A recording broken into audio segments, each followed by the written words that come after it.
In 1897, a detective and two deputies walked into a meat processing factory to conduct a routine investigation. What they found inside that factory was so horrifying that to this day, not a single person will go anywhere near that building.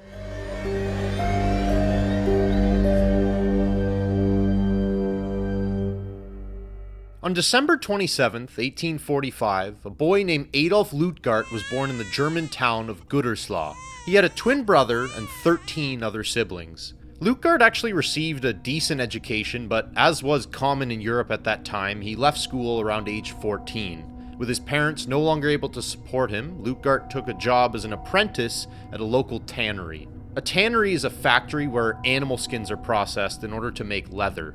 Luetgert moved out of his parents' home and stayed in a small room attached to his new workplace. Early on, it was apparent that he was extremely hardworking and his boss felt that he had a great future in the business long term, but Luetgert had other ideas. He longed for more out of life than just a simple, lowly position at a tannery. His greatest fear, in fact, was falling into the same life that his parents were living, so when he was 17 years old, Luetgert quit his job at the tannery and began traveling around Germany. He would stay in one city for a few weeks, working odd jobs before moving on to the next place. He didn't really have any real plan for where he was going to go next. He just wanted to explore more of the world. But nothing in Germany seemed to inspire Luetgert. Nowhere was different enough from his hometown, and this is what he was craving, a difference from his norm. He'd spent a lot of time reading about Victorian England, and he longed to see it in person, so in 1864, he finally pulled the trigger and booked a train ticket to London. While the architecture and the history in London was fascinating, he couldn't find a good-paying job, and he had to resort to back-breaking physical labor. He lived in a dirty, overcrowded apartment, and he quickly realized that the things he'd read about Victorian London didn't reflect the brutal reality of the working class. Luetgert quickly grew tired of London, but he still had a burning ambition to see more of the world. That hadn't died. So one afternoon, on a whim, he bought a ticket to America and arrived in New York City a few weeks later. He traveled to the town of Quincy, Illinois, as some old friends of his from his hometown in Germany had also recently moved there. But with no success finding work, Luetgert said goodbye to his friends and then moved on to Chicago.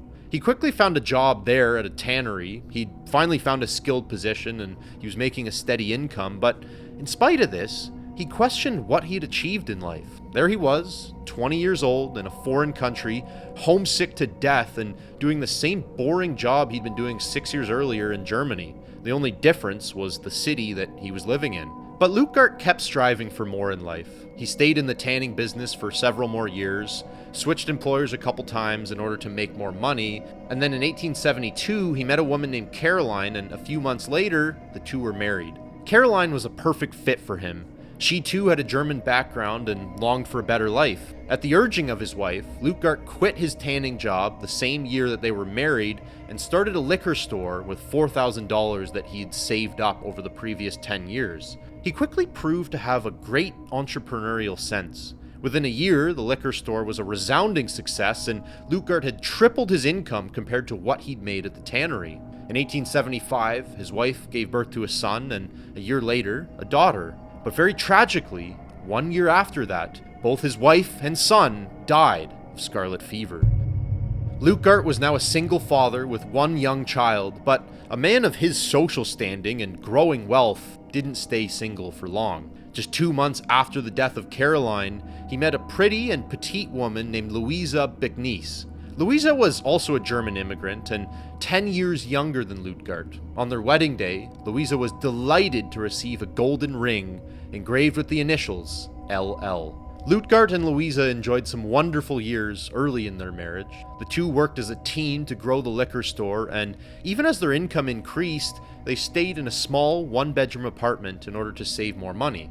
After a few years, the couple had reached a level of income that most people in Chicago would have considered very wealthy. Louisa was quite content to sit back and enjoy the fruits of their labor, but Luetgert was just getting started. While living in England, he'd seen enough of the horrors of the class system that he wanted to get as far away from poverty as he possibly could. He wanted to become part of the elite business community in Chicago. In the late 19th century, Chicago was experiencing rapid growth, and as a result, there was a huge opportunity in the food industry, particularly meat processing. With his business sense now honed, Luetgert recognized this chance. With dreams of increasing his already plentiful income, he sold the liquor store and opened a sausage processing plant and moved his family to an apartment next to the Chicago meat market. Just as he'd predicted, the business took off. Luetgert moved into a large meat processing plant and tripled his income within a year. Financially, things couldn't have been better. Luetgert and Louisa had a comfortable life, which was more than they could have dreamed of when they were poor kids in Germany. But life at home was not so easy. Louisa had given birth to 4 children, but only 2 of them had survived. Besides that tragedy, there was a friction developing between husband and wife. Louisa was more than content with the life that they'd built, but Luetgert still wasn't satisfied. His company began to dominate the Illinois market, but he wanted to take it national and turn it into the biggest sausage company in the entire United States. Luetgert would continually invest 100% of his net profits back into the sausage business. It was a necessary step in his mind, but Louisa hated it. She thought it was a really risky investment strategy. She would have much preferred to diversify their investment portfolio, but Luetgert refused. In his mind, the only path forward was putting everything into the sausage company, and this became a constant source of conflict within their marriage. In 1893, the World's Fair came to Chicago, and this proved an amazing marketing opportunity. During the fair, sausage sales went sky high, and by anyone's definition, Luetgert became a very wealthy man, and yet the arguments with his wife persisted. In spite of this, Luetgert plunged on with his ambitious business goals. He moved the company into an even bigger factory and built a mansion nearby for his family. With the new and improved factory, sausage production went sky high, and Luetgert completely took over the Illinois market. He also began to make inroads in the surrounding states. He seemed to be making great progress towards his goals of becoming one of the biggest companies in the country. As Luetgert spent more and more time at the factory, he had a bed installed in his own private office so that on nights when he worked really late, he could just sleep there and he didn't have to disturb his family coming in late. The factory workers noticed that every morning, one of Luetgert's maids would make his bed at the office. The 2 of them seemed very familiar with each other, and it didn't take long for rumors to circulate. He was also seen around town with a widower named Christiana Fields, and this only added to suspicions of Luetgert's behavior. In the mid-1890s, the US economy dipped into a deep recession. The stock market crashed and over 500 banks closed down nationwide. Thousands of businesses went under as the unemployment rate hit a staggering number, over 40% in some states. Luetgert's sausage business was not immune to these effects, and in fact, it was probably hit harder than some other businesses because people just couldn't afford to be eating a lot of meat anymore. Sausage sales plummeted to lows that Luetgert had never seen before. Month after month, his factory was losing money. Since he'd moved into this new massive factory, there was a huge amount of overhead just to keep it up and running, and without sufficient sales, it began to bleed cash. To make matters even worse, many of Luetgert's creditors began calling in their loans because they had bills to pay too, and without healthy cash flow, he just didn't have the money in order to pay them back. Luetgert began to experience stress unlike he'd ever felt before. He would lie awake at night, and sometimes he would run out into the yard and start vomiting outside just so he wouldn't wake up and disturb his family. He worked day and night in the factory in a desperate attempt to boost efficiency and cut down on production expenses. He worked on new sales and marketing strategies, but nothing was working. The truth was that people could simply no longer afford to buy his products with the state of the economy. Luetgert kept things running as long as he could. He slowly laid off workers until he was left with just a small team of trusted employees. Many of them had been with him since he first opened over a decade earlier. But eventually, the inevitable came to be. In early 1897, Luetgert declared bankruptcy and closed his factory for good. It was a sad day. Without work to occupy his time, he became a lost man. He would wander the streets of Chicago day and night aimlessly, just pondering how he might get himself out of this nightmare. He rarely went home because he just couldn't bear to look his wife and kids in the eye. Luetgert was sitting at his kitchen table one afternoon just wondering what he should do next when someone knocked on the door. This startled him out of his trance. Luetgert opened the door, which revealed a man wearing a top hat, black leather gloves, a dark suit, and a theatrical mask, so Luetgert couldn't tell who it was. The man very cryptically just handed Luetgert an envelope and walked away. Luetgert sat back down at the kitchen table and cautiously tore open the envelope and unfolded a letter. As he read, he began to shake uncontrollably as tears began falling onto the paper. A few days later, Luetgert had an idea. He had declared bankruptcy and the factory was foreclosed at this point, but could the bank really keep him out of his own damn factory? He'd rather die than give up everything that he'd worked so hard for. He sent for 2 of his trusted employees, and when they arrived at his home, he shared the plan. Luetgert still had some supplies left over, so later that night the group agreed they would enter the factory and make one last batch of sausages, just for old time's sake. If Luetgert was going to give up on the factory, which it looked like he was going to, he wanted to go out on his own terms. Shortly after the group arrived at the factory, Luetgert sent his 2 employees into town to grab a few more supplies. When they returned, their boss was nowhere to be seen, but they noticed that the boiler room was locked and bolted shut, which it hadn't been when they first arrived. Confused, the 2 employees went about their business in other areas of the factory, preparing to make one round of sausages, as they had all agreed. Later that night, a woman named Agatha Tosh, a neighbor of the Luetgerts, was looking out of one of her upstairs windows, and she saw something very strange. There appeared to be steam coming out of one of the smokestacks of the sausage factory. Luetgert was a well-known member of the community by this point, so everyone knew that he'd lost everything and declared bankruptcy. The factory hadn't been operational in months, so Agatha found this scene very strange. In fact, she was actually concerned that someone other than Luetgert had broken into the factory, so she quickly contacted the local police.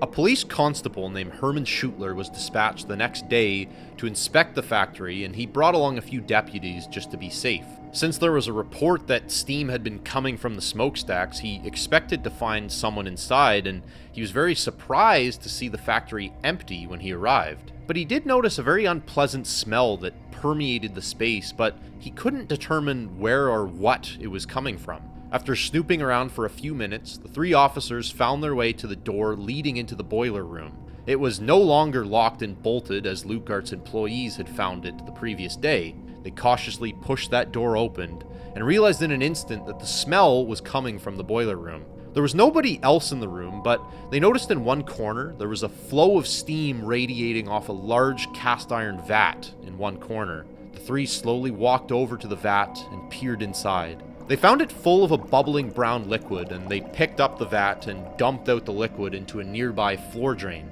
It took a second for them to register what was in the bottom of that vat underneath the brown liquid, but once they did, they were so horrified that they ran out of the factory and began dry heaving in the parking lot. According to police reports, court testimony, and eyewitness accounts, this is a retelling of what Herman Schuttler found in the vat and the events leading up to that discovery. Do you remember how Luetgert and his wife Louisa disagreed over their investment strategy? Luetgert continually invested 100% of the company's profits back into the business to grow it as quickly as possible. Louisa argued that this was a risky strategy. She wanted to diversify their portfolio with some other stocks and maybe some real estate, and this became a constant source of friction in their marriage. When the economic recession hit and Luetgert was forced to shut his doors, his wife was all too quick to remind him of how she had warned against this very situation. She brought it up again and again until Luetgert could scarcely look at his wife without a fiery rage boiling up inside of him. As the threat of poverty loomed on the forefront in February 1897, Louisa was fed up and she said that she wanted to leave her husband many times. Later that month, Luetgert purchased 2 large barrels of acid and had them shipped to his now foreclosed factory. And that night that he returned to the factory with his 2 employees to make one last round of sausages, well, he also brought his wife with him that night. In spite of their recent arguments, he told Louisa that he just wanted to have her there for what would be a very sentimental and emotional moment. After he had sent his employees away on an errand, Luetgert led his wife into the boiler room where he slammed the door and bolted that heavy metal door shut. Louisa looked back, confused, and was about to ask him why he'd shut the door, but before she could get a word out, her husband's strong, thick hands clutched around her neck. Luetgert pushed her against the wall and tightened his grip. The petite woman kicked and fought for a few minutes, but she could not escape the clutches of her husband. Her eyes slowly shut, and her body collapsed to the floor. Earlier that day, Luetgert had poured the 2 barrels of acid into one of his cast iron vats and lit up the factory's boilers. After he was finished with his wife, he dragged her corpse across the room and deposited it into the acid in order to dissolve it and hide any evidence. He then left the factory and returned home that night as if nothing had happened. Of course, he wasn't planning on police investigating the very next morning. What Hermann Schuttler and his men discovered in the vat the next day was the liquefied remains of Louisa. When they poured out that brown liquid, they found, sitting in the bottom of the vat, pieces of human bone and a gold ring with the initials LL. Luetgert was quickly arrested for the murder of his wife. Remember that letter that was delivered to him by the man in the theatrical mask? Well, after the trial began, Luetgert brought that letter to court as proof that Louisa wasn't in fact dead, but just living in another part of the city. After the letter was examined by a handwriting expert, it was determined that Luetgert had written the letter himself and concocted this story of a strange man delivering it to him in an effort to cover up the details of the murder of his wife. Adolph Luetgert was found guilty and sentenced to life in prison. Just 18 months into his sentence, he died in his cell from a heart attack. Up until the very end, Luetgert maintained his claim of innocence. Years later, residents of the neighborhood would occasionally report seeing ghostly figures of Louisa wandering around the factory. These reports persisted for nearly 100 years until the factory was torn down in the early 1990s. A bundle of dreams, wealth, and misery now sit underneath a pile of rubble. Thanks for listening.